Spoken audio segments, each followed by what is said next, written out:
כן, אני רוצה לקחת אנקדוטה מקורונה. אנחנו מדינה היחידה בעולם המערבי שהשמאל, מה שזה אומר בארץ, והימין, מה שזה אומר בארץ, התחרו במי רומס את זכויות הפרט ביותר אגרסיביות. בכל המדינות המערביות, כולל אלה שעשו סגר, תו ירוק, בפרלמנטים היו דיונים סוערים, בדרך כלל הימין התנגד, הצביע נגד, צרחות, הפגנות. מה זה פגיעה בזכויות הפרט? מי אני שאגיד לך, אתה חייב לקחת משהו כן או לא? מה אני בא להגיד? שזה נקודה שמשליכה עוד הרבה דברים על חירויות הפרט, שעדיין אנחנו לא התבגרנו. עדיין אנחנו לא יודעים מה זה חירויות פרט. הימין לא יודע להילחם על חירויות פרט. שלום דוקטור אלי דוד. שלום שלום. אז אתה ככה כותב הרבה מאוד בטוויטר, משפיע הרבה מאוד, ואחד האנשים שזכית, נקרא לזה במרכאות כפולות לתגובה שלהם, זה חוויאר מילאי, אתה עוקב אחריו בארגנטינה, ויש לך הרבה מה לספר מהשנה האחרונה. עושים כזה סיכום שנה של הכהונה שלו, נדבר על הרבה נושאים, אבל נתחיל בחוויאר מילאי. מה שהוא עשה בשנה הזאת זה לא פחות מנס כלכלי אולי הגדול ביותר שהיה בעולם אי פעם. סוג הדברים שהוא עשה, נראה לי רובנו, היינו אומרים זה ייקח במקרה הטוב 10-20 שנה, ואמרנו שהוא המסור חשמלי המפורסם שלו. שזה בדיחה. זה מטאפורה, הוא לא מתכוון לזה, מה שרואים מכאן לא רואים משם וכו'. המסור הזה רק הגביר קצב. מה שהוא עשה בשנה האחרונה, כשהוא ירש את ארגנטינה, הגירעון השנתי היה על 7,500%. מה? 7,500%, לא גירעון, אינפלציה שנתית. 7,500%. היום אינפלציה שנתית 2.5%. תוך שנה. 7,500%, אם אתה מרוויח, נגיד שיש לך בחסכונות 75,000 שקל, בסוף השנה החסכונות האלה שווים בעצם 1,000. אתה מאבד את הרוב. יכולת הקנייה שלך בפועל לא קיימת. הוא הוריד את החוב המסחר הארגנטינאי, הגירעון המסחרי שלה. כשהוא נכנס, היה 8 מיליארד דולר. היום הוא בעודף מסחרי 19 מיליארד דולר. ארגנטינה הייתה לא לקראת פשיטת רגל, היא הייתה בפשיטת רגל, בדיפולט על החוב שלה. בינתיים, בשנה הזאת, הוא החזיר 32 מיליארד דולר חוב. הוא עומד בהם. מסתבר שאפשר לקחת את הכלכלה, הנכשלת ביותר בעולם. מה זה פסע מתהום? זה כמו סרטים מצוירים שכבר הולך אחרי מסיים את הצוק, הולך על האוויר, זה הייתה ארגנטינה. ואפשר לקחת את הכלכלה שם, כאילו רגע לפני ונצואלה, ועם צעדים כלכליים נכונים, להציל אותה ולהפוך אותה להיום הכלכלה עם ה-GDP הגדול ביותר בדרום אמריקה, 4.3%. ובדרך כלל אנחנו באים ואומרים, על פי תיאוריית הבחירה הציבורית, לדוגמה, שקבוצות לחץ דואגות לשמור על עצמן, והם לא ייתנו שום שינוי בהקשר שלהם. זאת אומרת, מועצת הביצים תדאג לזה שמחירי הביצים יהיו גבוהים, ומועצת הדבש ועורכי דין, וכל אחד ידאג לעצמו, ויהיה מוכן לתת את כל הכוח הפוליטי שלו, כדי שהדבר הזה לא יקרה. איך הוא יתמודד עם קבוצות הלחץ בארגנטינה? הגרסה, התשובה הפסימית, זה כנראה מצב צריך להיות גרוע כמו בארגנטינה, כדי שמישהו יבוא ויעשה צעדים הנכונים, כמו בארגנטינה. זו התשובה הפסימית שאני מאוד מקווה שתשובה הלא נכונה.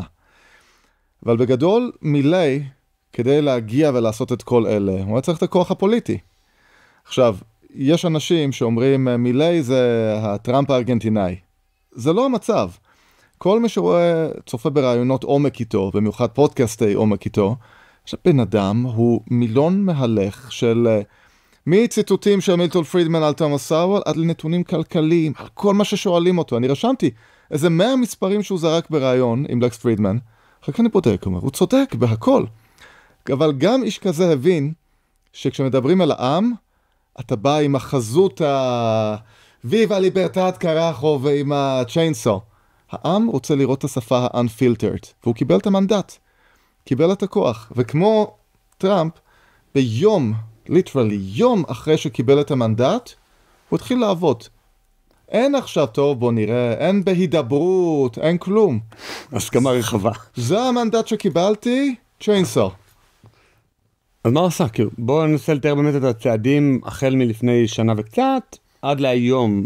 בעצם הוא היה צריך, זה לא איזה ממשל כמו בארצות הברית, שאתה יכול על היום הראשון לחתום על executive orders, זה משטר שהוא קצת יותר עם הפרלמנט, אבל עדיין נשיאותי. נכון. הוא הרבה יותר דומה, מבחינת הכוח שיש לנשיא, הוא הרבה יותר דומה למודל האמריקאי, מאשר לצערנו למודל הישראלי. אז מה הוא עושה? הוא כשהגיע אומר שיש לנו שתי בעיות גדולות. קודם כל המשפט, אין לנו כסף. עכשיו, עוד איזה קטע, ביום הניצחון, יש את המסיבת הניצחון, שהוא בא כולו כמו איזה רוקיסט, הוא צועק לקהל המשולהב, אין לנו כסף. הקהל שר את זה יחד איתו, אין לנו כסף.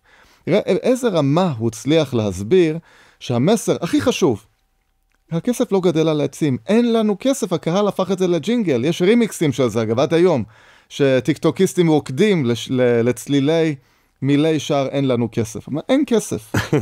הפרעה קטנה, אם אמרת שהוא אוהב את תומאס סואל, אז תומאס סואל אומר, The first lesson of economics is scarcity. The first lesson of politics is to deny or to ignore the first lesson of economics. זאת אומרת, אני אגיד את זה רגע בעברית, הכלל הראשון, כאילו, העיקרון הראשון בכלכלה זה מחסור, אין לנו כסף, והעיקרון הראשון בפוליטיקה זה להתעלם מהעיקרון הראשון של הכלכלה. אז הוא עשה בדיוק הפוך. כי אם אתה לא מתעלם מכלל הראשון, קשה לך לתחזק קואליציה. יפה, בדיוק. תומאס סואל. אחד האנשים הגדולים. יש לך פה גם את הייק ומילטון פרידמן. יש לי פה כל מיני אשכנזים אחרים סוציאליסטים ברובם. לא, הוא בקטגוריה משלו. ליגה אחרת. אז הוא אומר, טוב, אין לנו כסף. אז מה עושה ממשלה ארגנטינאית טיפוסית כשאין כסף? מדפיסים כסף, המדפסת. עכשיו, אם אתה מדפיס כסף וקוראים לך ה-Chairman of Federal Reserve האמריקאי, הכל טוב. כי כל העולם זה ה-Reserve Currency, המטבע, איך אומרים? Reserve, הרזרבה. המטבע הסטנדרטי לביצוע עסקאות. נכון. אז ארצות הברית, בתקופת קורונה, אגב, בדקתי, הדפיסה יותר דולרים מאשר חתיכות נייר טואלט שנוצרו בארצות הברית. אני לא מדבר על גלילים, על החתיכות. ועדיין, US דולר, יש איום עליו.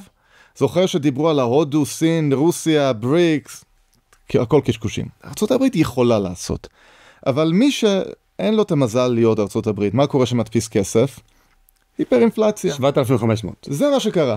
אגב, אומרים, אחד הדברים שנגיע אליהם עוד מעט, אומרים, כן, אבל הרפורמה הייתה לו מחיר כואב, כי העוני עלה בהתחלה, בארגנטינה.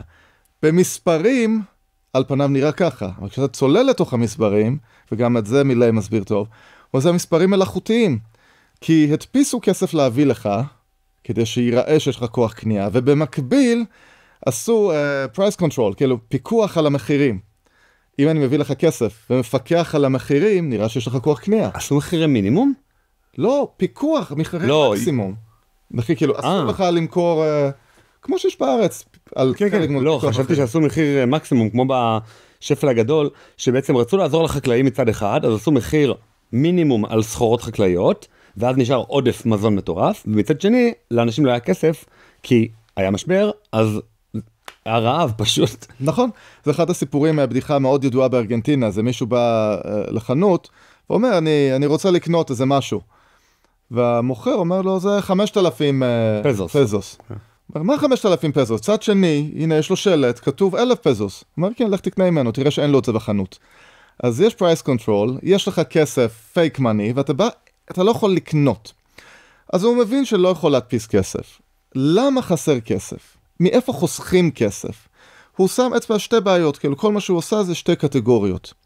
מגזר הציבורי המנופח, שהלך והתנפח, וכל הסוציאליסטים אחד אחרי שני באו, ג'ובים למקורבים ושחיתות. מקווה שאנחנו לא נגיע לשם, אבל הם כאילו, אנחנו בדרך. שנייה, אנחנו בדרך. עמוק שם. אנחנו בדרך. אנחנו לגמרי בהייווי בכביש מהיר שמגיע לשם. לא, אני אומר, שנייה, אתה לא מסכים שבישראל יש מגזר ציבורי מנופח? חד משמעית. אוקיי. לא, למה בדרך? בארגנטינה לקחו את זה לרמת האומנות, שכל אחד הבן דוד שלו ואח שלו, האמת כמו פה קצת. כן. כן. אני אתן סתם סיפור קטן. במלחמת העצמאות, במלחמת העולם השנייה, הייתה ועדה של הסוכנות היהודית, שהייתה אחראית על התראה בפני הפצצות אוויר. אז הם עשו עם הסירנה, וואו. אוקיי, נגמרה המלחמה. ואז שאלו את עצמם, המחלקה הייתה בראשות שרת. אז שרת שאל את עצמו, רגע, מה אני עושה במחלקה הזאת עכשיו? הרי אני לא אפטר אותם, חלילה, זה כל מיני בני דודים של האלה. אז הוא החליט שזאת תהיה המחלקה לעידוד שינוי שם המשפחה לשם משפחה עברי. ולא פיטר אף אחד. זאת אומרת, השאירו את אותו בניין, אותה מזכירה, אותו הכל, אותם משאבים, אותם משכורות. זה בדיוק מה שקורה היום. אתה שומע פעם בביטול משרד. עכשיו, מה זה ביטול משרד? השר, העביר אותו, נתנו משהו אחר. כל העובדים מעכשיו מתחילים לטפל בעידוד שמות עבריים. אף אחד לא הולך הביתה. אז מה עשה מילי? כולנו זוכרים את הווייטבורד הזה שהוא עומד במדבקות של השמות. אפוארה. משרד הזה, אפוארה. איזה מדבקה אחת שבקושי התנתקה. אפוארה, גם אם התנגדו. זאת אומרת, המגזר הציבורי, אני עולה עליו עם מסור חשמלי. על ההתחלה, הוא סגר יותר ממחצית עם משרדי ממשלה. לסגור זה לא מונחים הישראבלוף. שהשר, לך עכשיו תהיה משר לענייני תפוזים, תהיה שר לענייני מלפפונים, כל העובדים אותו דבר. כולם פוטרו, ממנכ"ל המשרד עד למנקה המשרד. לא צריך, הביתה. רוב המשרדים... איזה משרדים הוא באמת סגר? הוא השאיר 9 בהתחלה וזה ירד ל8 משרדים. מה? כאילו רק הבייסיק. היה להם משרד לשוויון חברתי. אפוארה. אגב, טראמפ, ההחלטה הראשונה שלו זה לזכור את משרד החינוך. הפדרלי. זאת אומרת, יישארו משרדי חינוך בניו יורק, בניו ג'רזי. זה באנלוגיה מקומית. כן. פה, תן לעיריית תל אביב או עיריית ירושלים להחליט מה הם רוצים לעשות. ולממן את זה. בדיוק, לממן את זה. עכשיו, הוא פיטר. עד היום בשנה הזאת פיטר 50,000 עובדי מדינה, סך הכל. בשנה. לא נשמע הרבה. הוא קיצץ ב-25% מכל הוצאות המגזר הציבורי. זה כן נשמע הרבה. זה נשמע הרבה, 25%. והוא ממשיך. חוק רק מלפני כמה שבועות. בכל משרד ממשלתי, כל ביום שהוא הגיע הקפאת גיוסים, אין גיוסים. טראמפ, אחד הצווים נשיאותיים שלו זה היה, הקפאת גיוסים בכל הממשל הפדרלי. יש עכשיו. עכשיו מילי שיפר את זה. הוא אומר, כל מי שאתה אומר, אני חייב, יש פה יועץ לענייני כיפת ברזל 2+. חשוב? חשוב. אם אתה מביא, זה בתנאי שאתה מפטר 3 אחרים, לא 1, 3 אחרים באותו משרד. אם אתה לא יודע להביא מישהו שיודע על תפוקה של 3, אל תביא, לא צריך. לפעמים יש חריגות, נכון? כל דבר, ועדת חריגים.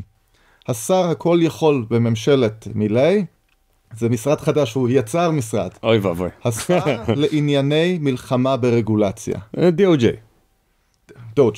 כן. כן, הכי שחזק. הכל חריגה מ-1-3 בחתימת השר לענייני דירגולציה. אתה המשרד לביטחון פנים, נושא מאוד חשוב, להילחם בפשע במגזר, לא יודע, על הגבול אורוגוואי, זה מאוד חשוב. תחתים את השר שמותר לך לגייס שם. זה אחד משהו. מי הוא שם שם בתום הסוהר? הוא שם אנשים, שר הכלכלה, השר לדירגולציה, זה אנשים שבנשמתם זה העולם הליברטריאני. הוא לא, מילי הוא לא איזה חריג, הוא הביא את כל החבורה יחד איתו, אנשים שמנהלים את זה. ובאמת, אם אתה אין לך את האנשים, זה לא יקרה פשוט. אבל מה עם התמיכה הפוליטית, אני מניח, אני לא מכיר את ארגנטינה מספיק טוב, אבל אני מניח שהתקשורת הייתה ועודנה סוציאליסטית באיזשהו קו אחד, וגם דעת הקהל, ואנשי אומנות, ואינטלקטואלים, וכולם בעצם נגדו. אז... הדיפ סטייט. לא, אבל לא רק דיפ סטייט, גם באמת במובן הכי פשוט של המילה. כל דעת הקהל הנחשבת נגדו. איך עושים את זה? סטודנטים רוצים ללמוד עוד על חשיבות החירות הכלכלית והכלכלה, הצמיחה והשגשוג בישראל ובעולם, הגישו מועמדות עוד היום לסמינר החורף של מכון פרידברג לכלכלה. 5 ימים במלון נווה אילן, הרצאות, דיונים ומפגשים עם כלכלנים מובילים מהרווארד, דארטמוס, העברית, רייכמן ועוד. 30 מקומות בלבד לסטודנטים וסטודנטיות מובילים מכל הארץ. סבסוד מלא, כולל לינה וארוחות. אז למי זה מתאים? סטודנטים שנה ב' ומעלה, עם אנגלית טובה ושאיפה למנהיגות. הגשת המועמדות נסגרת ממש בקרוב ב-20 לפברואר. חפשו בגוגל מכון פרידברג לכלכלה או בקישור בתחתית הפרק והגישו מועמדות עוד היום.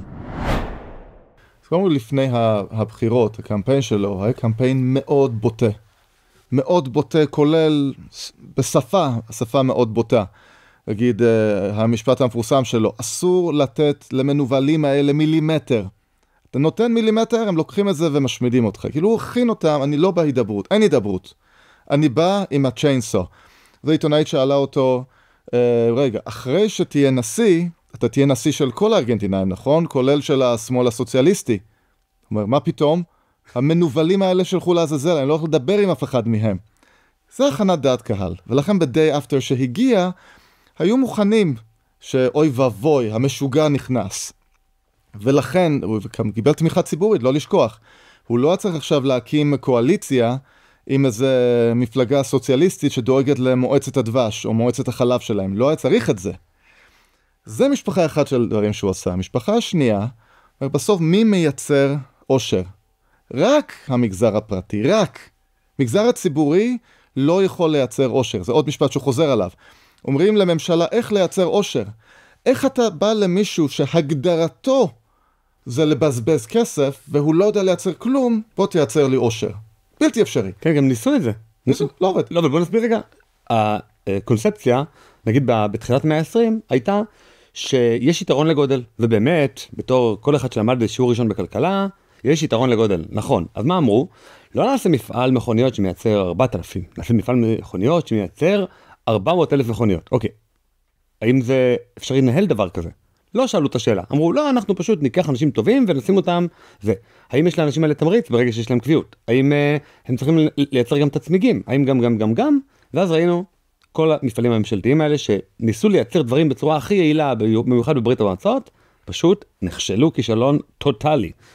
וזה לא עובד, ולכן הם לא יכולים לייצר עושר, כי המוצרים שהם ייצרו הם גם יותר יקרים, וגם אף אחד לא ירצה לקנות אותם כי האיכות שלהם נמוכה. בדיוק. מה שמילי עשה, הוא אומר, למה מגזר הפרטי פה לא משגשג? מי מפריע לו? יש רק תשובה אחת, מי יכול להפריע למגזר הפרטי? government, ממשלה. רגולציה. איגודים. רגולציה ואיגודים. הוא בינתיים, הוא פירק, הוא ביטל והביא 900 רפורמות. הוא מתגאה שהוא עומד על קצב 3 ביום. הוא עכשיו הודיע שבוע שעד סוף הכהונה עוד 3 שנים, יש לו עוד 3,200 רפורמות. בערך כל רפורמה שלו, כל אחד, זה בגודל מה שטוב לאירופה, טוב לישראל. אלה סדרי גודל רפורמה. אחת ההחלטות הראשונות שלו היה לבטל מכסים על חלק גדול מהמוצרים, ומה שנשאר הוא מוריד את המכסים. כל התקנות, מכון התקנים, אישור, זה לא צריך. תתחילו לייבא. המשפט שהוא חוזר ואומר, אני אהפוך את ארגנטינה למדינה החופשייה ביותר בעולם. עכשיו, זה לא ניסוי שהוא מתחיל. ניסוי היה לנו את זה כבר. אירלנד. מדינה הענייה והנכשלת ביותר באירופה לפני כמה עשרות שנים. היית באירלנד? עוד לא. אוקיי. הייתי שם. מה שיש לי להגיד על המקום הזה, נוף מאוד יפה. ועדיין, שום דבר מעבר. כן. לא יכולות, לא, תגיד איזה... חריצות, כן, יזמות. לא אוניברסיטאות מי יודע מה, לא דמות יזמית מי יודע מה. בקיצור, אני אדבר רגיל, ישר, גם ככה הם כולם נגדנו. כל הבדיחות שאנגלים במשך מאות שנים אמרו על אירים, הרוב נכון. עצלנים, שתיינים, כלום. כן. ועדיין, מה עשו? רפורמה.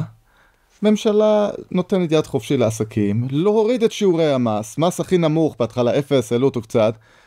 תבואו לפה, היום, מטה של גוגל, אפל, הכל באירלנד. ה-GDP per capita, תל"ג לנפש של אירלנד, גדול משל ארצות הברית. זאת אומרת, הניסוי הזה של בוא נקבל החלטות נכונות, אם באירלנד עובד, בכל מקום הוא יעבוד. בארגנטינה זה עובד, הנס הכלכלי של ארגנטינה. האמת זה גם קרה בעוד מקום די קרוב, בצ'ילה. כן. כי בצ'ילה מילטון פרידמן הגיע, יחד עם נערי שיקגו, ואמר, אוקיי, בוא נעשה כמה דברים, אמנם זה היה דיקטטורה ולא דמוקרטיה כמו עם מילי, אבל שם זה ממש עבד, רואים שם איזשהו, מהכניסה של אותו ממשל של פינושה, ירידה כמו בארגנטינה, ואז עלייה סקאי רוקט. אתמול וייטנאם הודיעה שהולכת לחתוך 20 משהו אחוז במגזר הציבורי. לא. וייטנאם הקומוניסטית. לא יכול להיות, היא קומוניסטית בהגדרה. כן, וכאילו אתה יודע מה זה מילי. מנהיג איראן, חמינאי אתמול, הוא הודיע שהממשלה צריכה לנקוט בצעדים שמסירים את החסמים בפני מגזר הפרטי. כמו זה בדיחה במקרה שלהם. אבל כל העולם מתחיל להיות, הנס של מילי, זה משהו, הוא הרבה מעבר לארגנטינה. כל הדוג' ב-Department of Government Efficiency, הרשות ליעילות ממשלתית של אילון מאסק וויבק רמסוואמי, הם כבר הוסיפו איזה קאונטר של כמה כסף חסכו. הקאונטר, אז עכשיו תיכנס, הוא עובד על 8 מיליארד. רק הצווים שחתם כמה הם חסכו. זה מה שהם הולכים לעשות, מה שארגנטינה עשה. אחד הצווים הראשונים, וסליחה שאני גולש רגע לארצות הברית, זה היה לבטל את עבודה מהבית בממשל הפדרלי. אפקטיב מעכשיו לעכשיו אין עבודה מהבית. חלק אומרים, למה? ויש כאלה שעובדים טוב מהבית. זה הרבה יותר מזה. רוב המבנים הפדרליים ריקים רוב הזמן. ושואלים למה המשרדים האלה ריקים, הם עובדים מהבית. אז הוא חתם על צו, אין עבודה מהבית. שלב הבא, רואים טוב, יעבור חודש, עדיין רוב המשרדים יהיו ריקים, נכון? כנראה. כבר אילון מאסק אמר אתמול שהתוכנית זה למכור יותר מ2/3 ממבנים פדרליים. תמכור לבריבורק, למגזר הפרטי. למה צריך שזה יהיה? לפני שבוע הייתי באיזה משרד ממשלתי, אחד הגדולים בארץ. ואחרי פגישה היה מאוד נחמד, היו אנשים סופר נחמדים, בכוונה הלכתי לאיבוד במשרד. בין המדרגות, יצאתי, הסתובבתי רק תגיד לנו, משרד ישן או חדש? ישן. אחד המשרדים שאף אחד לא יחשוב לבטל אותם. אוקיי, אז כזה בסגנון, נקרא לזה בקריית הממשלה, שם איפה שמשרד הכלכלה, תעשייה, אוצר, עלייה והקליטה, איפה שהמבנים הסטנדרטיים האלה. אני מסתובב שם, במסדרון. רואה שריק, אמצע היום, פשוט ריק. וזה בניינים, זה ריק. למה צריך את זה? אתה ראית עמדות ריקות, כמו נגיד רואים את המחשב של מישהו, ורואים שהוא בדיוק יצא לסידורים, או עמדות חדשות נקיות מהניילון, ואף אחד בכלל לא יושב שם? לא בדקתי לניילון, לא נכנסתי לשום חדר של אף אחד, אבל אתה רואה עמדת מחשב מאוד טובה, שעל השולחן אין נייר, אין כלום. אז רק... או שמדובר בבן אדם סופר OCD ומסודר שבכל יום שם את זה במגירות, או וואלה, לא נראה שהעבודה קשה מדי מתבצעת שם. כן, האמת לפני שרצית לעבור לישראל, ידענו שאנחנו רוצים לעבור לישראל בשיחת הכנה, אמרת אני חייב לתת טריגר וורנינג, כי כל הדברים המחויכים והפרצוף שמרור לך על הפנים זה נחמד וטוב, אבל צריך להזהיר את האנשים. פה זה לא ככה, זאת אומרת, גם הסנטימנט הציבורי, גם ההסתדרות, גם הפוליטיקאים, גם משבר שאנחנו נמצאים בתוכו, שום דבר. מנהג שומרים, השמרנות של ימים המתנהגים בדיוק כמו בהסתדרות ובסוכנות היהודית של פעם. זה יותר גרוע מזה. זה יותר גרוע מזה. מילא תגיד התנהגות הרגילה שלנו. אחד המשפטים שמקוממים אותי, זה בגלל המלחמה חסר כסף. אז לכן צריך עוד מיסים ולעלות. המלחמה הזאת שברור שצריך כסף, היא הטריגר להתחיל לייעל, לחסוך, לפטר, כי חסר כסף. מתי אתה עושה צעדים של יעילות כמו שמילי עשה? כשחסר כסף. אומרים, לא. אנשים רציניים לפעמים משתמשים בטיעונים כאלה. אומרים, חסר כסף, לכן זה לא הזמן לקיצוצים. זה מוציא אותי מדעתי לשמוע דברים כאלה. זה כמו שמשפחה תגיד, חסר לנו כסף, זה לא הזמן להפסיק לקנות את האנטריקוט של הביוקר. לא, זה בדיוק הזמן, וגם לצאת יותר לעבודה. זאת אומרת, משפחה עוד יכולה לצאת קצת יותר לעבודה, לקחת עוד איזה פרויקט, עוד איזה משהו, וגם לחסוך. אבל הממשלה אין לה שתי ידיים. היא יכולה רק לחסוך, כי אם היא תיקח יותר כסף מהאזרחים, יכול להיות שאנשים יעלימו יותר מיסים, יפסיקו לעבוד, יאגרו מפה, ירשמו את החברות בחול. באיזה ננסה להתחיל? All of them. Okay. וזה כל כך קל פה. גם אם אתה לא מבטל כמו מילי, אומרים על אבטלה סמויה. אתה יודע מה? בוא ניגע בקודש הקודשים. צהל. תסתובב בשעות הצהריים במגדלי עזריאלי, בקניון. אני לא אומר, אנשים באים, לך לכל מיני שולחנות, ואני בדקתי את זה לאחרונה בצורה... כן, מחקר מדעי. אני רואה קורלציה בין הדרגת כתף לאורך השהייה על השולחן באכילה בשעות הצהריים. ארוחת צהריים 3 שעות יושבים. עכשיו, אני לא מאשים את הבן אדם, אני סומך על הבן אדם שהוא מספיק אחראי, שעושה את כל עבודתו, ויש לו גם זמן פנוי, הכל טוב.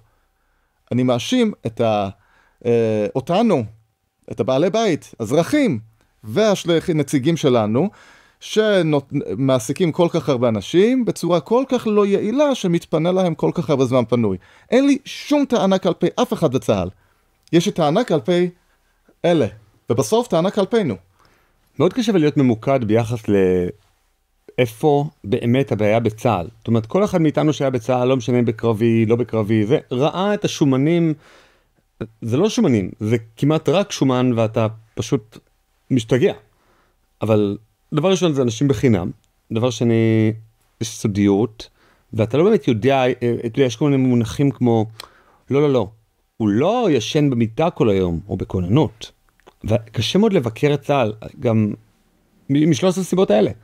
סודיות, ארגון פשוט כל כך גדול, וכל כך מוצדק שהוא באמת יהיה קיים במדינה כמו שלנו, אז איך נבקר אותו? רק נקודה אחת, אומר חינם. אזרח, בשיא יכולותיו, אתה לוקח ומעלים אותו משוק העבודה ל3 שנים. זה לא חינם. אתה משלם על זה מחיר. עכשיו, יש לזה מחיר. אפשר לטעון, וכנראה עבור הרוב, מה שאתה מקבל ממנו שווה יותר מהעלות שאתה מפסיד. זה טעון שמייק סנס. אבל טעון שכבר צריך לבדוק פרטנית. האם בכל תפקיד צריך את זה? האם אי אפשר לבטל? האם אי אפשר לבטל, ובלי להעליב אף אחד בשלישות, סתם אני אומר את זה כדוגמה, לצמצם את השלישות ב2/3, כי חלק גדול זה computerized, בשיחה שעשיתם היום עם מנכ"ל למונד, מייק אייזנברג, אמרו על הייעול ו-AI יכול לייעל. חלק גדול מה שעושים בצה"ל, זה פשוט לשבת לתקתק. את אלה אי אפשר להחליף. אז אני לא טוען שצה"ל זה המקום הראשון שצריך עם מסור חשמלי להתנפל עליו. כי פשוט יש מקומות אחרים שהם זועקים לשמיים. אבל גם בצה"ל, ואני לא מומחה צבאי, אם אני חייב לנחש, אפשר לקצץ משמעותית את תקציב של צה"ל, להגדיל משמעותית את הסד"כ הלוחם, בלי לפגוע בשום קשירות. כי פשוט העורף, סליחה על שוב הביטוי המעליב, ג'ובניקים, יש שם המון עודף.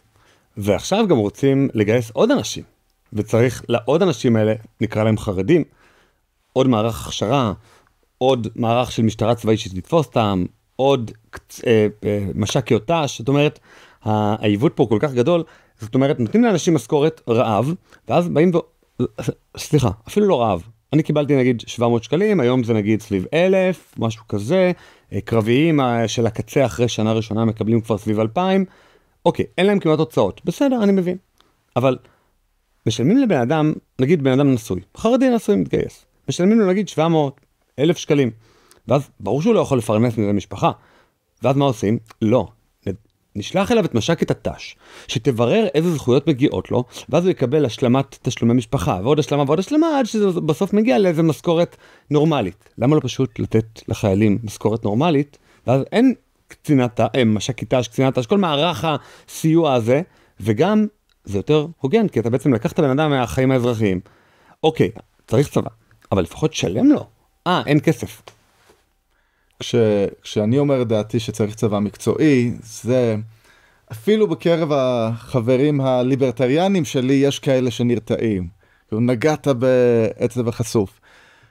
אבל מה שאחרים אומרים, ניקח את הדוגמה של כל גיוס חובה לכולם. בסדר, הסכמנו. אני ואתה הסכמנו, גיוס חובה לכולם. אחרי זה אני שואל אותם, רגע, חרדי או ערבי, אגב, אני מאוד לא אוהב שמתפעלים לחרדים. מה ההבדל בין אזרח מדינה שהוא חרדי, או אזרח מדינה שהוא חילוני, או שהוא ערבי? כולם מקבלים מדינה אותו דבר?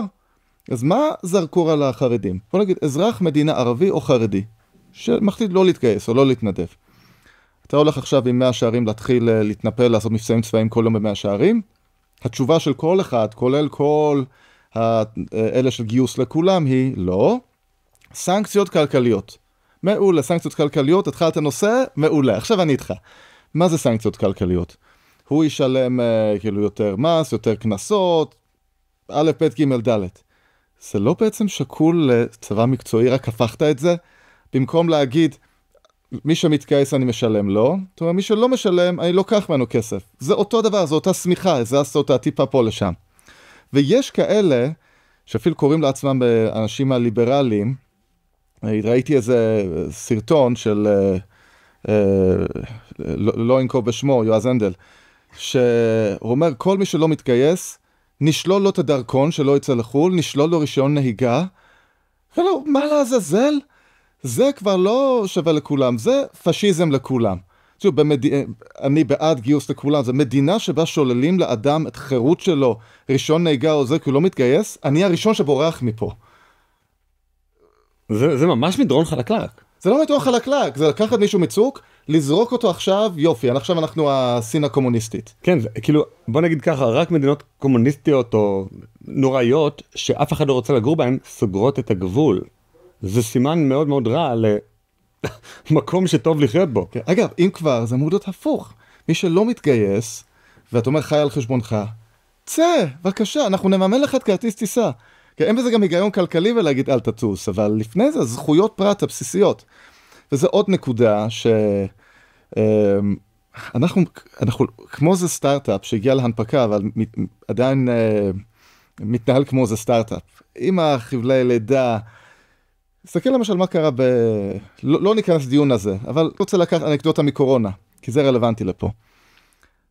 אנחנו מדינה היחידה בעולם המערבי, שהשמאל, מה שזה אומר בארץ, והימין, מה שזה אומר בארץ, התחרו במי רומס את זכויות הפרט יהיו ביותר אגרסיביות. עם כוונות טובות, כמובן להציל אותנו מגפה של קץ האנושות.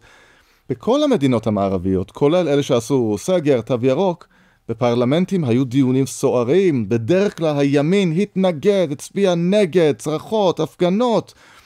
בארצות הברית, כל המושלים הרפובליקנים, רון דה סנטיס היה ראשון ואחריו כולם. מה זה פגיעה בזכויות הפרט?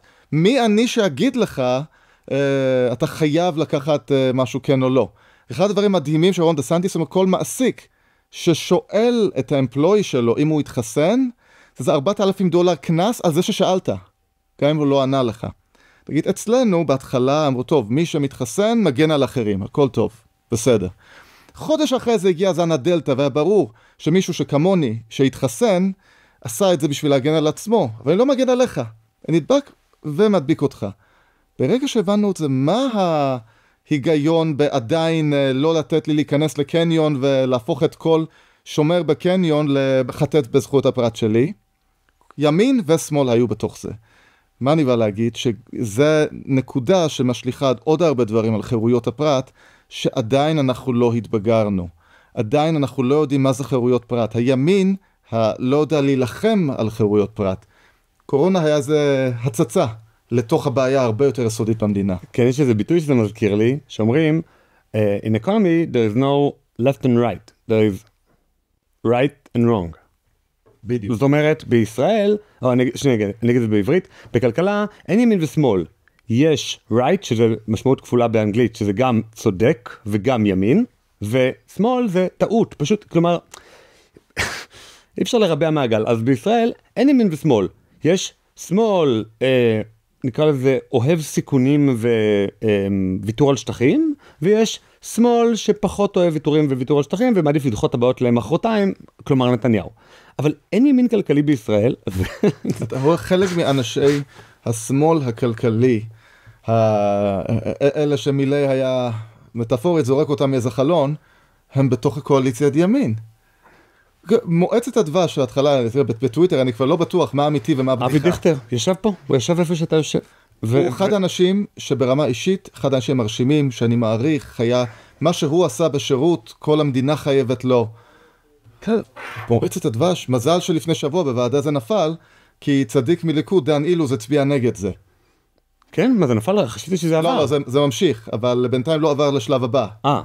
לא, זה כבר טוב. נגיד, גם דן אילוז ישב פה, בוא נגיד, דעותיי הרבה יותר קרובות לדעותיו של דן, כלכלית, מאשר של דיכטר, אבל זה באמת הזוי שבמפלגה הלאומית הליברלית, יש כל כך הרבה סוציאליסטים, מירי רגב אפילו הציע, לחדש את הפנקס האדום, ופשוט שיהיה פנקס כחול.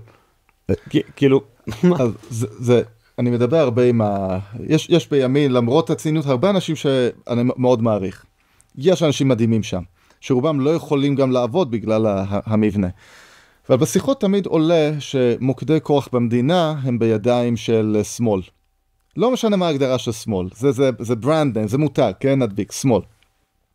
והגישה של לא מעט אנשי ימין היא, רגע, הכוח הזה הוא אצלך, שמאל, אני אקח ממך שעכשיו יהיה אצלי.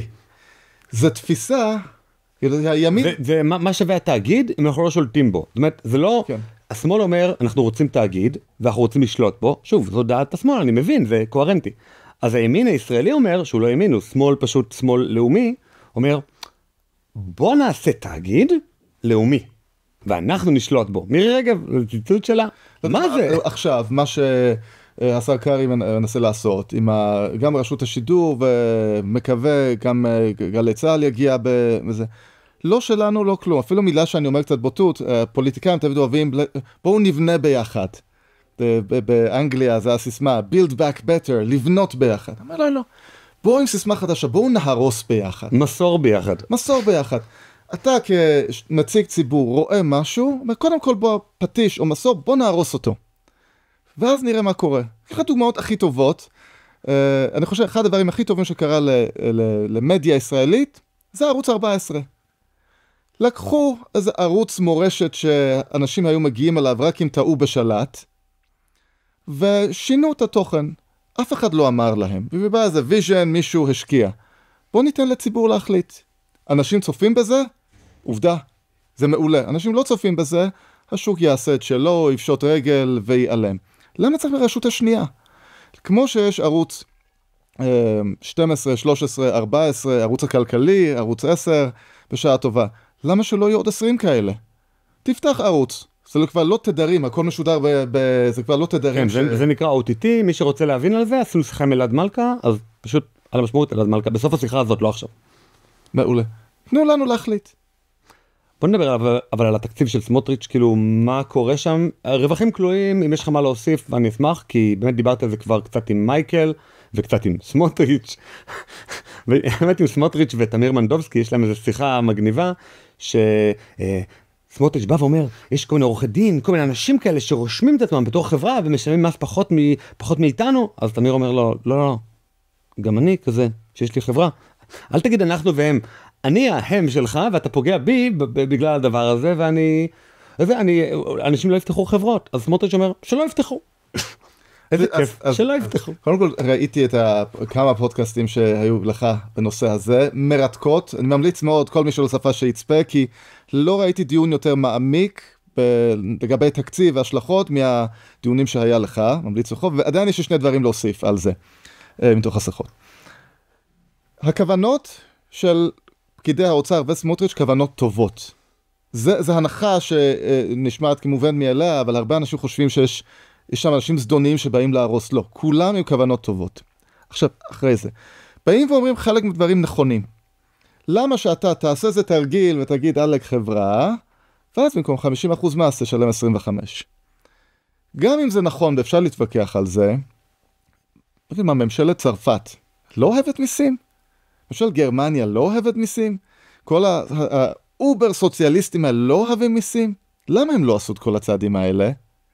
כי גם הם מבינים, ברגע שאתה פוגע בקדושת חברה בעם, זה כבר מדרון חלקלק. אתה פוגע באמון הציבור. כי בחברה בעם זה ישות. זה ישות. זה כמו שאתה תבוא אליי, תגיד, אלי, אז מה אם שילמת מס חברות? שילמת את הכסף, ועכשיו יש פה כסף בכיס בארנק. אתה שומר את הכסף בארנק שלך. זה לא הוגן. אתה גונב ממני מע"מ. אתה חייב כל חודש להוציא כך וכך כסף, כאילו מה? למה אף אחד לא עלה על דעתו? מקווה, כי אומרים, יש ישות שנקרא פרט. אני יכול למסות כל הדרך אליו כמה שבא לי. כשהגיע לפרט, יש פה חומות מקודשות. חברה אמרו לו אותו דבר. לא נוגע בתוך החברה. ועכשיו הנושא השני. היו לו שיחות גם עם אנשי האוצר. אחרי שהם הכניסו עם גם רווחים כלואים, ועם הרווחיות מעל 25%, הזיה שאין בעולם. אנחנו סטארט-אפ ניישן, רק במקומות הלא נכונים.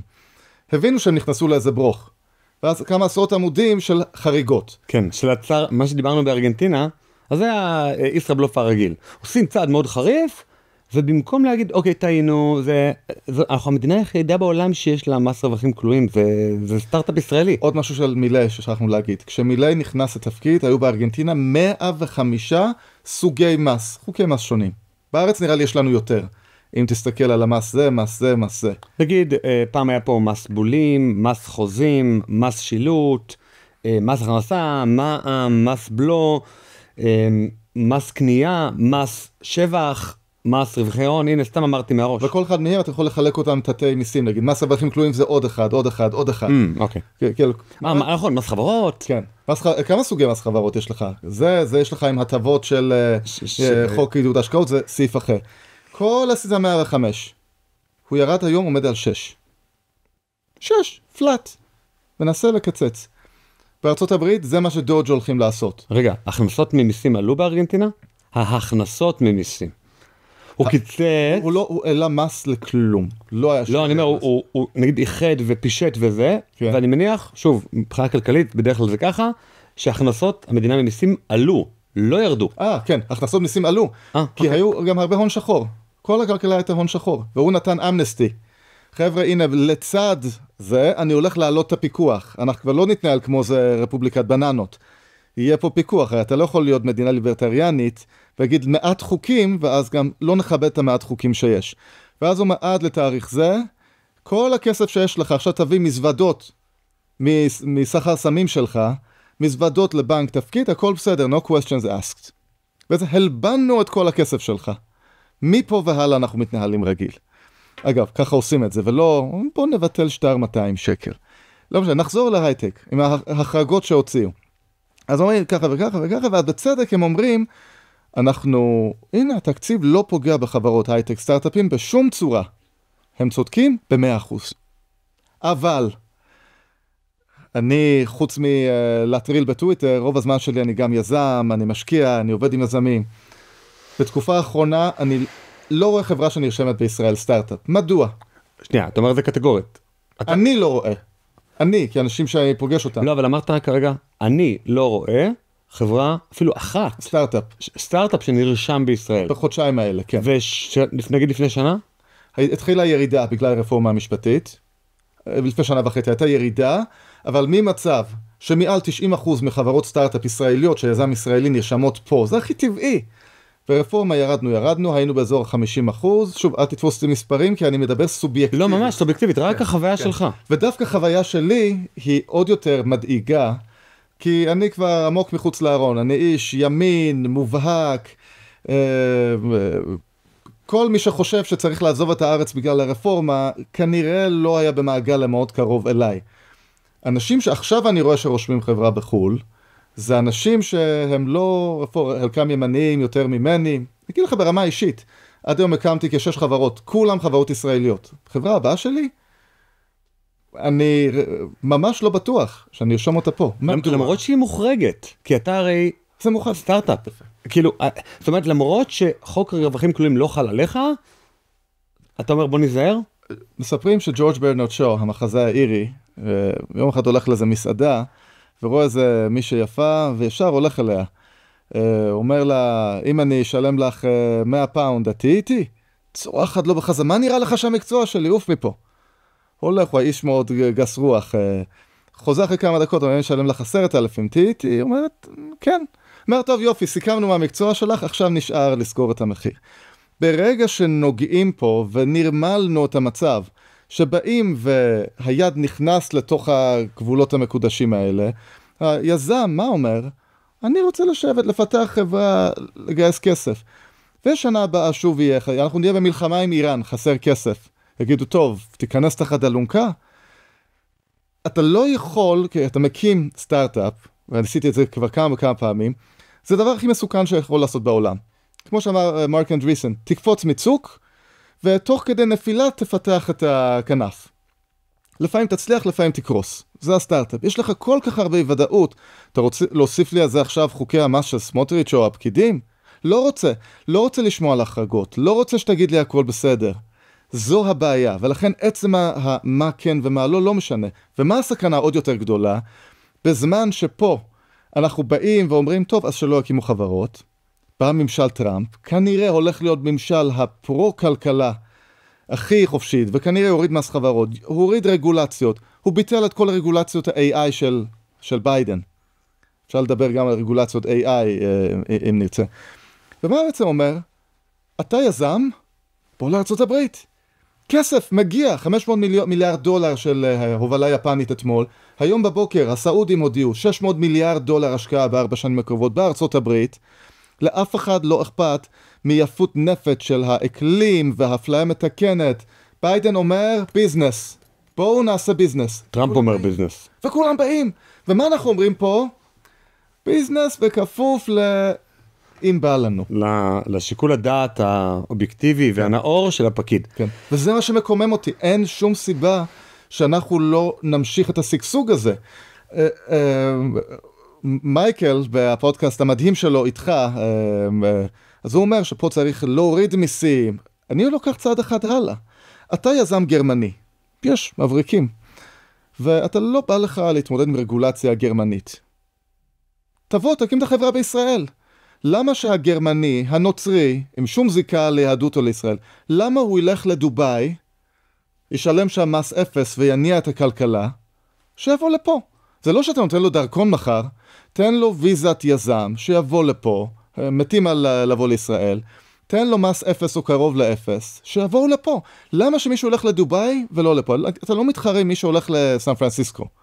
כל אירופה הופכת אומרים זה open air museum, מוזיאון פתוח, כמו של עזה אמרו שזה open air prison, זה מוזיאון, כלכלה קורסת, הם עושים רק רגולציות, כל יזמי AI, חוקרים שאני מכיר, פורחים משם לארצות הברית. למה שלא יבואו לפה?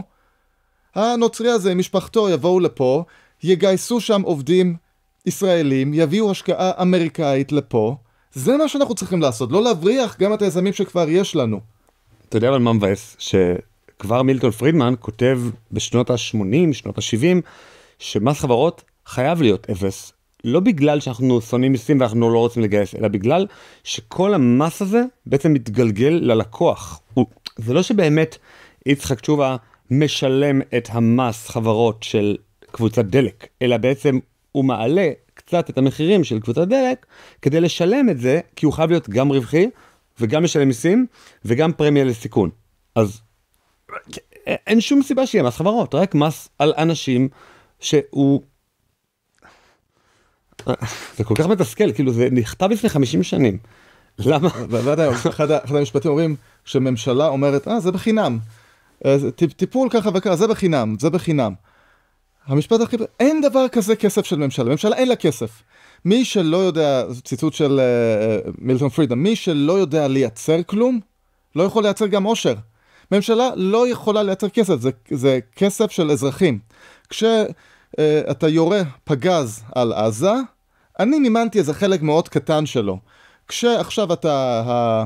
השרה לאיכות הסביבה הולכת לסיור מזבלות באיטליה, אתה ואני מימנו את הנסיעה הזאת. עכשיו, יש דברים שהם חשובים. אף אחד לא יתווכח שיש היגיון להוציא כסף על ביטחון פנים, ביטחון חוץ ועוד כמה דברים בצורה נכונה. תאורת רחוב, כבישים עירוניים, כן, אגב, מה הכביש הכי מסודר בישראל? נתיב המהיר. למה? או כביש 6, אבל כביש 6 פחות מסודר כי התעריף שלו לא משתנה. כי שוב, אנחנו שוק חופשי מפאיניקי. לא, נגיד, אני הייתי מוכן לשלם גם, נגיד, שוב, אני חושב שגם כמעט כל המאזינים, מה אתה מעדיף?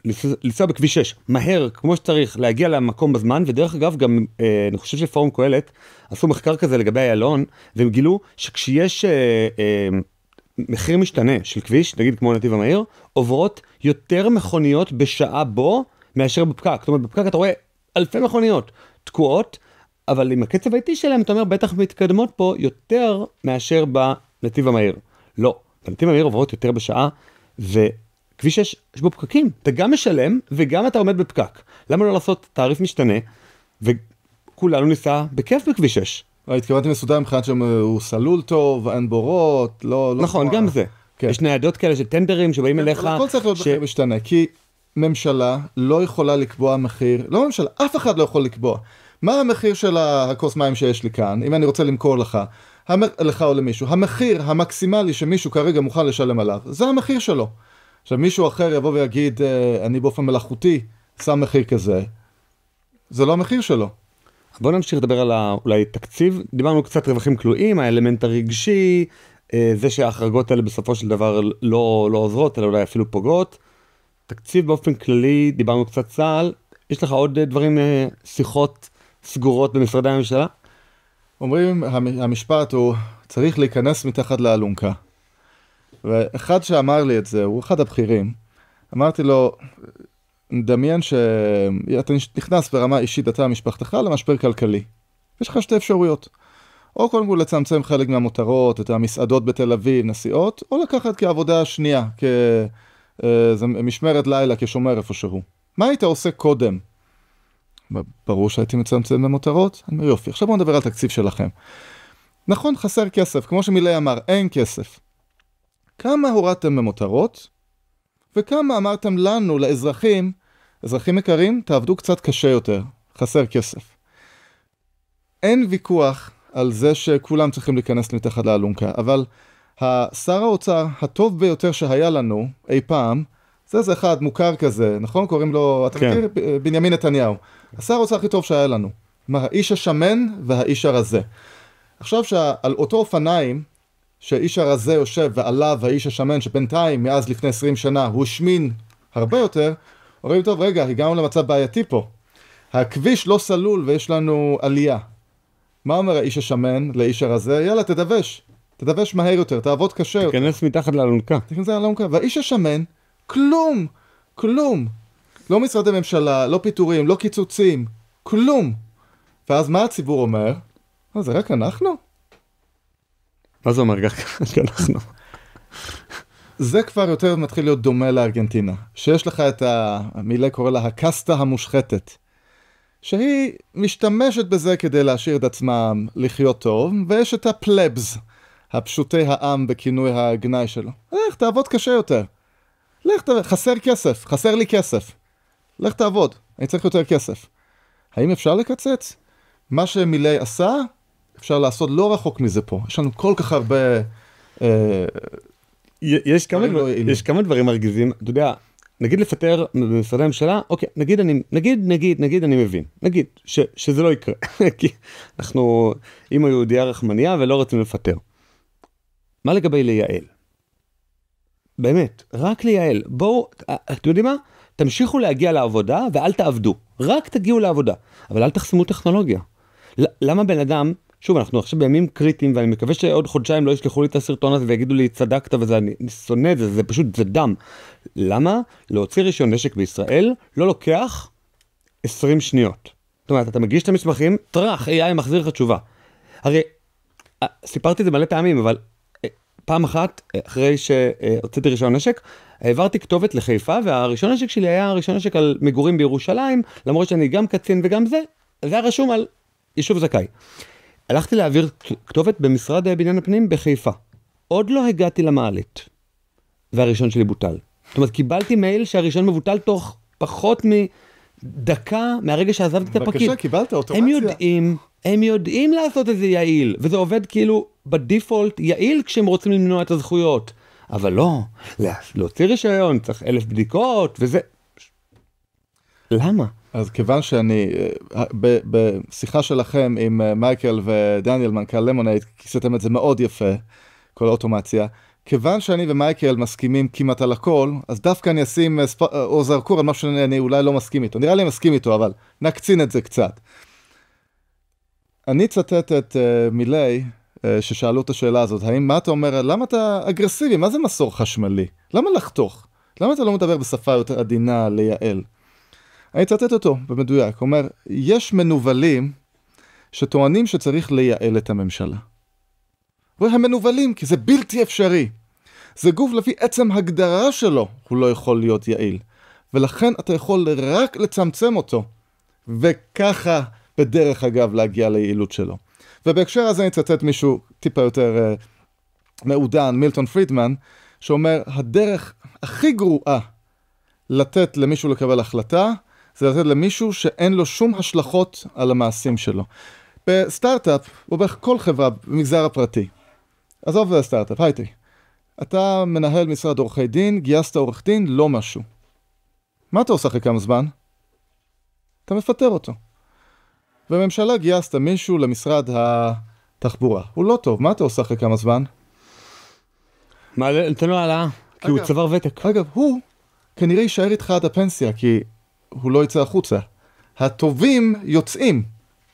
ואז מה שיש לך, זה לא survival of the fittest, זה הישרדות המתאימים ביותר, survival of the meekest, פחות מתאימים, תרגום עברית שלו בעייתי למיק. אולי אפילו הכי גרועים, כי נגיד, אני אתן לך דוגמה, טוב, לא ממני, טוב, אתה יודע מה, ממני. איזה מורה, אידיאליסט, יישאר במערכת על הפנסיה? במידה והמשכורת היא על פי טבלאות מסודרות, שכל שנה אתה מקבל עוד כמה אחוזים בודדים, וזה וזה וזה. מי? מי שיש לו אופציות בחוץ, או מי שהוא כל כך גרוע, שאין לו שום אופציה בחוץ. מי יגיע לפנסיה? שבתור מורה. איזה מורים התלמידים שלנו יפגשו? אמרתי שאני אקח לעצמי, לי יש אופציות בחוץ, הם נפתחו בשנים האחרונות בצורה נפלאה, ושאלתי את עצמי, שוב ושוב ושוב, אני מורה אידיאליסט, אני אדם שאוהב מאוד ערכים וזה, וחינוך, ואני אוהב מאוד ללמד. האם להישאר במערכת? הספר שאני יודע, שזה הספר האהוב על ראש הממשלה, היסטוריה של האנושות, של דורנט. זה ספר, זה 7-8 כריכים, אבל עבור עצלנים כמוני, הוא בעצמו, המחבר, יש לו גם גרסה של ספר אחד, מאוד מומלץ. לקחי היסטוריה. יפה, יפה, בעברית כן. לקחי היסטוריה. תצביע עליו, שיראו. פה בפריים. כן. כן. וילבריאן דורנט, לקחי היסטוריה. מאוד מומלץ. לא ראיתי יותר זיקוק של האנושות בספר הזה. אחד הפרקים שלו על שוויון וחופש. השלושת של צרפת, שוויון, אחווה? חופש ואחווה. עזוב את האחווה, מה זה אומר אחווה? זה מילה שכולנו נרגיש. אחווה, יופי. זה לא להיות עם מסור, זה להיות נחמדים. יופי, אחווה, אני בעד. אין מישהו שיגיד לא אחווה. בואו נראה שני אלה. שוויון וחופש. אז בפרק, אחד הפרקים הראשונים בספר שלו, הוא מתייחס אליהם ואומר, אלה שני דברים שבאים בתאונה חזיתית אחד לשני. אם אתה נותן לאנשים חופש, בכל דבר, בכל מקצוע, יש אי שוויון אינרנטי. הנה בכדורסל, יש מישהו שנולד גבוה יותר, נמוך יותר. מה נעשה? כמו שמילי אמר, אני רוצה לשחק טניס. אני רוצה שוויון עם פדרר. אני רוצה שיחתכו לו יד ימין. שוויון, הגעת לשוויון. אז או שאתה מקדיש את הערך החירות, ואז לא יהיה שוויון, ואז כל אחד משגשג, מביא לידי ביטוי את הפוטנציאל שלו, או אתה מקדש את השוויון, ואז פגעת בחירות ופגעת בתוצאה. בדוגמה שנתת על המורים וטבלת שכר. אם זה אותו מחיר עבור כל שירות, מה זה מורה? הוא נותן שירות כלשהו, שירות כלשהי. דמיין שאתה בא עכשיו לקנות מחשב. יש לך מחשב של אפל, מחשב של דל, מחשב איזה מותג סיני לא מוכר, אומרים, כל המחשבים אותו דבר. זה אותו מחיר. מה יקרה? אתה תקוע, בסוף תגיע גם לאותו איכות. כי מי שהמחשב שלו טוב יותר, אפל, הוא יסרב למכור לך. הוא יפרוש מהשוק. ובמותגים הגרועים, אתה לא תרצה לקנות אותם. עכשיו, בטבלת השכר, אם אתה מסכים, וכולנו מסכימים, שבמורים כמו בכל מקצוע, כמו רופאים, כמו הייטקיסטים, כמו עורכי דין, יש ממוצע, יש יותר טובים ממוצע, יש פחות טובים, יש פנטסטית יותר טוב מהגאונים, ויש פנטסטית גרועים יותר. אתה נותן לכולם אותו שכר, מי שיותר טוב לא יישאר שם. אז אתה תקוע עם הזמן, זה מנגנון שמתמרץ מורים גרועים. זה משפט שאמר לי טל לוריה, שזה נושא מאוד קרוב לליבו, שאם אני מצטט נכון, שיותר מורים נפטרו בתאונות דרכים מאשר פוטרו ממערכת החינוך. גם יותר לגבי עבירות כלשהן, יותר מורים הורשעו בפלילים מאשר פוטרו. עכשיו, זה או שהמורים, זה כמו ציבור שזה זן אחר. לא זן אחר. או שזה לא, וכמו כולנו, כמוני, כמוך, כמו כולנו, יש טובים יותר ופחות. עכשיו, מה קורה בשוק הפרטי? הנה עוד סיפור, חבר, יש לו משרד עורכי דין, היה לו עורך דין פחות ופחות טוב, בסוף יום אחד פיטר אותו. עורך דין הזה היה מאוד עצוב, והוא החליט שהוא רוצה ללכת אחרי מה שהוא באמת אוהב. מה הוא באמת אוהב? יין. היום הוא אחד האנשי עסקים של תחום היין הגדולים בישראל. אז בזה שאתה מעסיק את אותו עובד גרוע, בכל מקום, גם מעסיק בשוק הפרטי, אתה מפטר עובד, אתה עושה לו טובה. וגם בממשל, מה אתה עושה? אתה פוגע גם באנשים, כי זה בן אדם בסוף יש לו משמעות לחיים. הוא מעביר את החיים שלו. בכלוב זהב. בכלום, ואז יוצא לפנסיה. זה עוול אליו. למה הוא נולד? למה הוא חי? האמת אני מאוד אוהב את הכיוון שהשיחה הזאת הולכת אליו, כי כאילו מאוד רציתי מתישהו להקדיש פרק למילטון פרידמן, אבל הנה יצא. אני אקח רגע ציטוט אחד שאמרת, אבל נגיד אותו עכשיו בתרגום של הוצאת שלם בעברית, של מילטון פרידמן. חברה מציבה את השוויון, במובן של שוויון התוצאה לפני החירות, סופה להיות בלי שוויון ובלי חירות.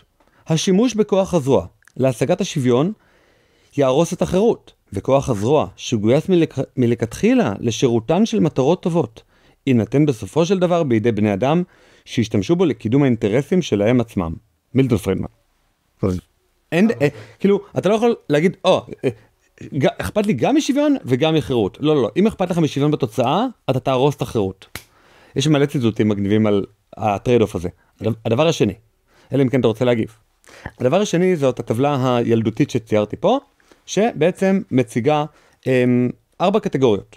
מי מחליט, מי מוציא את הכסף? אני ואחר, ופה יש כסף של מי אני מבזבז, או כסף של מי משתמשים בו בשביל לבזבז.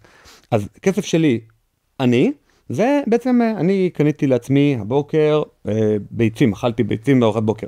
אז זה נקרא צריכה פרטית או כל דבר אחר. וזה אנחנו מסכימים שזה יעיל. כל אחד מאיתנו יודע האם הביצה הזאת יותר מדי יקרה לעומת הטוב שהיא מקנה לי. עכשיו, אם אני מבזבז כסף של אחרים עליי, אז לא אכפת לי נגיד אתה תיתן לי כרטיס אשראי שלך, מעכשיו ארוחת צהריים אני אוכל על חשבונך. אז אני כבר לא אקנה דברים שהם נקרא לזה יעילים, יבזבז את הסכום המתאים לרצונות שלי, אלא רק מסעדות יוקרה. למרות שאני בן אדם נחמד. אם אני בן אדם נחמד, יכול להיות שזה יהיה כאילו עם פרימיום קטן, לעומת הארוחות שאכלתי פעם. עכשיו, זה כבר לא ממש יעיל, כי אני מבזבז יותר מדי על מה שפעם הסתפקתי בפחות. דרך אגב, אפילו מיליונרים מבזבזים כסף של אחרים אחרת. עכשיו, אם אחר מבזבז כסף שלי, זה מתנה, נכון? הרי בטבלה הזאת יש משהו שהוא מתנה. כן, מתנה. אתה נותן, לא מבזבז, אתה מוציא את הכסף שלך לאחר נפשת תרומה. אז זה מתנה או תרומה, זה פחות יעיל, אין ספק, זה כמו הצד השני, והכי הכי הכי גרוע, זה כמובן שמישהו אחר מוציא על מישהו אחר מכסף של מישהו אחר. זאת אומרת, במילים אחרות, המגזר הציבורי. בדיוק, המגזר הציבורי בא ואומר, יושב איזה פקיד ואומר, רגע, איך אנחנו עכשיו ננצל את תקציב המשרד? אם הוא מנצל את תקציב המשרד לטובתו האישית, זה שוחד, זה שחיתות, זה לא. פקיד באמת נחמד. הוא רוצה להוציא את כספי משרד הספורט לטובת קידום הספורט בישראל. מי ייהנה מהספורט בישראל? כולם. מי ישלם? כולם. זה הכי פחות יעיל. זה 4 סוגי כסף של מילטון פרידמן. יש גרסה יותר צינית של זה, שאומר, אתה הכסף שלך על עצמך, אתה בודק, על אחרים, אתה לא סתם נותן תרומות, נכון? כל מי שמתקשרת לך תרומה, אתה לא ישר נותן כרטיס אשראי. יש לך איזה בדיקת נאותות, והנאותות חשובות לך. עכשיו, גרסה צינית של זה אומר, כסף של אחרים עליך, זה שחיתות. מעטפות כסף. הוא אומר, אפילו זה עדיף. כי כשאתה מושחת, אתה זהיר, רגע, יעלו עליי, קצת פה, קצת שם. אפילו שחיתות טובה יותר מהקטגוריה הרביעית, כי אז כבר לא אכפת לך גם. יש לך תקציב, צריך לבזבז, והמנגנון תמריצים הוא שאם אתה איזה פקיד באיזה משרד, הגיע סוף שנה, רחמנא ליצלן לא הוצאת את כל הכסף שלך, זה היום ונורא, כי שנה הבאה יבוא יגידו לך, אתה צריך פחות תקציב. ולכן כל מי שעבד במשרד ממשלתי יגיד לך על מה קורה בחודש דצמבר. שנה נגמרת, צריך להוציא את הכסף. אני אפילו מכיר מקרה של בסיס צבאי, שעמדו להרוס אותו ולהשיב אותו מה שנקרא לטבע, להפוך אותו חזרה לשמורת טבע, כי כבר לא צריך את הבסיס. מגיע דצמבר, משפצים שם את כל הקרוונים, שמים להם סעיף שיפוץ, יש לך תקציב. לא, כן. זאת אומרת, עוד חודש יבואו טרקטורים, לא, אבל אנחנו צריכים, הרי אם היינו מזייפים חשבונית, אוי ואבוי, כאילו, היינו נותנים את זה לקבלן בלי לבצע. לא, נותנים לקבלן ובאמת שהוא יבצע, ויניחו ריצוף חדש לכל הקרוונים. וזה עלה כנראה כמה מיליונים, כי זה היה כמה מאות קרוונים. כסף של אחרים. אם זה הכסף שלך, היית מוצא ככה מיליונים על שטות? לא. אותו פקיד יחזרו אליו ויעמידו אותו לדין על זה? ברור שלא.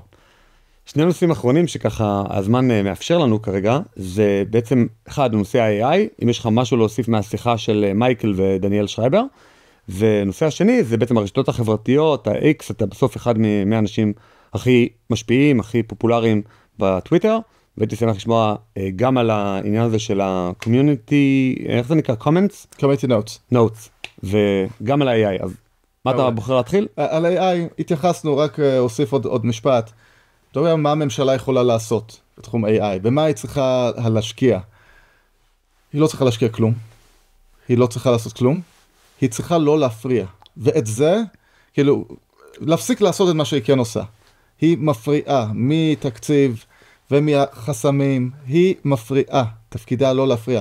מגזר ההייטק בישראל הצליח והפכנו סטארט-אפ ניישן, כי זה אולי המגזר היחיד שבו הממשלה לא ניסתה לעזור, או בקטנה ניסתה לעזור. יותר מזה, מספרים על זה שצה"ל בעצם אחראי בגלל החדשנות והאלתור והרשלנות של הארגון הזה למגזר ההייטק. והאמת היא שהגיעו לכאן מלא עולים מברית המועצות, ואז אמרו, יש פה מלא עולים, בוא נפתח מטוס קרב משלנו. בוא ניקח אותם לצה"ל, לרפאל, לאלביט, לזה. ואז פיטרו אותם, כי האמריקאים לא רצו שיהיה לנו מטוס לביא. ואז פרץ הייטק. אחרי שפיטרו אותם, זאת אומרת, אחרי שלקחו מסור... המגזר הפרטי עשה את זה. כן. יש לו שני צדדים. אחד, ההון האנושי הישראלי שהוא מדהים, ודבר שני, כסף. חברת AI של אילון מאסק, XAI, היא מגייסת בין 5 ל-10 מיליארד דולר כל כמה חודשים. תשתיות מחשוב. זה הסכומים שצריך. עכשיו, זה בשביל תשתיות AI, אף אחד לא בונה אותם פה ולא יבנה, אנחנו צריכים לבנות על בסיס זה.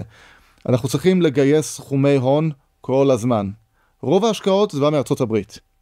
כשישראל היא מדינה שטוב להשקיע בה, הכסף יגיע עוד יותר. כשהיא תהפוך למדינה של... רגע, העורך דין של הקרן ההשקעות האמריקאית תגיד לו, יש איזה משהו בתקציב, לא הבנתי, יש איזה החרגות, אני צריך לקרוא אותם, מה הוא יגיד?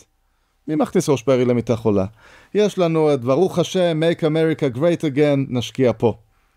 אז אנחנו צריכים לעקוף את ארצות הברית מימין בשוק החופשי. כי אחרת למה שמישהו יבוא לפה, אם יש לו את ארצות הברית? ובינתיים אנחנו לא רק עוקפים משמאל, אנחנו לוקחים מתחרים כמה שמאלה ניקח את ההגה, וזה המתכון לאסון. וזה ההבדל אם אנחנו נמשיך לו מעצמת AI או לא. ומעצמת AI זה לא מעצמת סייבר. סייבר זה מאוד מאוד חשוב. בקצב הזה AI הולך להיות הכל. לא הולך להיות רופאים ש-AI. התוכנית של ההסתדרות הרפואית בארץ, תוכנית של עוד עשור, הרבה יותר סמכויות הולכות להיות מועברות לאחיות בבית חולים. אז חלק התקוממו, מה פתאום? כי התפיסה היא, ותפיסה לדעתי סופר נכונה, כבר היום אנחנו כמעט שם, שלא רופא עם AI יהיה הרבה יותר טוב מנגיד רופא של היום. זה AI. הנשקים יהיו נשקים אוטונומיים מבוססי AI, הגנתי, התקפי, הכל יהיה AI. ופה, או שאנחנו נהיה חלק מהמנצחים, או שאנחנו נהיה חלק מהלא מנצחים. אומרים רגע, אבל האם זה איום קיומי על ישראל? אנחנו כל כך, בצדק, אנשים עדיין עם טראומות של השמדה ושואה, כל דבר אצלנו, זה איום קיומי כן לא. האם יש מדינת הלאום של העם הארמני? יש? לא. יש, ארמניה. יש. ארמניה. מדינה נכשלת, אף אחד לא רוצה להיות שם. יש איום קיומי עליה? לא. היא תתקיים. זה שאין איום קיומי עלינו משהו, זה לא אומר שאנחנו נשגשג. האם מישהו רוצה לחיות, או מישהו רוצה שישראל, שהיום מדינה מערבית, לפי רוב הפרמטרים, תידרדר ותהיה מדינת עולם שלישית, עם קיום? אנחנו לא רוצים את זה. אין גם איום קיומי על אלג'יריה. אנחנו לא רוצים להיות אלג'יריה. אז אנחנו צריכים לחשוב איפה אנחנו הולכים. כרגע זה לא נראה שאנחנו בכיוון הנכון. אתה דיברת על איזשהו צו של ביידן שבוטל על ידי טראמפ לגבי פיקוח על AI. כן. אתה יכול כמה מילים על זה? זה לא הפיקוח הבינלאומי והצ'יפים. זה לא בוטל וזה לא יבוטל נראה לי.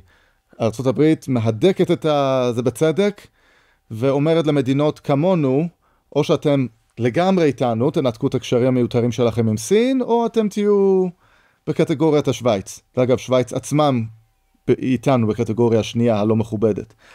אני מדבר על הרגולציה פנימית, שהיו כל מיני, לא כמו EU, אבל היה ש-AI צריך להיות ככה וככה, ולוודא שהוא לא biased, פוגע באינוביישן שלך. הוא ביטל הכל. בעצם מה המסר?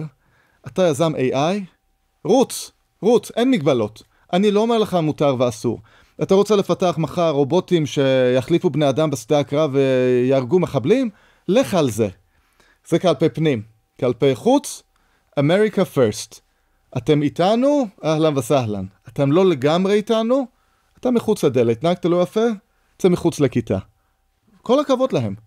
ואנחנו צריכים להתנהג בהתאם.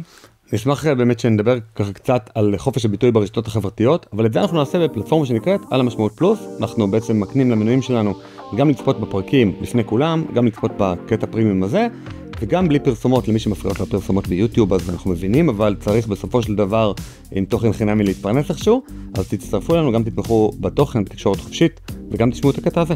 אז לגבי X, חופש ביטוי אולי מוגזם מדי אצל אילון מאסק? היי, אם האזנתם עד לפה, ממש אשמח שתקדישו עוד דקה אחת מזמנכם. תיכנסו לקישור, כאן למטה, ותתמכו בנו באמצעות מנוי לעל המשמעות פלוס ב-60 שקלים לחודש. המנוי יעניק לכם גישה מלאה ליותר מ-200 פרקים בלעדיים של הפודקאסט, שתוכלו להאזין להם באפליקציית הפודקאסטים האהובה עליכם. בנוסף, המנוי יאפשר לכם להצטרף למפגש הזום השבועי של קהילת על המשמעות. כל פעם נפגשים ולומדים יחד נושא אחר, ויש גם זמן לשאלות ולדיון בלעדי למנויים. כמו כן, כל מי שמנוי לעל המשמעות פלוס נהיה שותף בהחזקת הפודקאסט ככלי תקשורת עצמאי ובלתי תלוי, שיקדם את הרעיונות שאנחנו מאמינים בהם. אז יאללה, הקליקו כאן והצטרפו אלינו לעל המשמעות פלוס. מחכה לכם.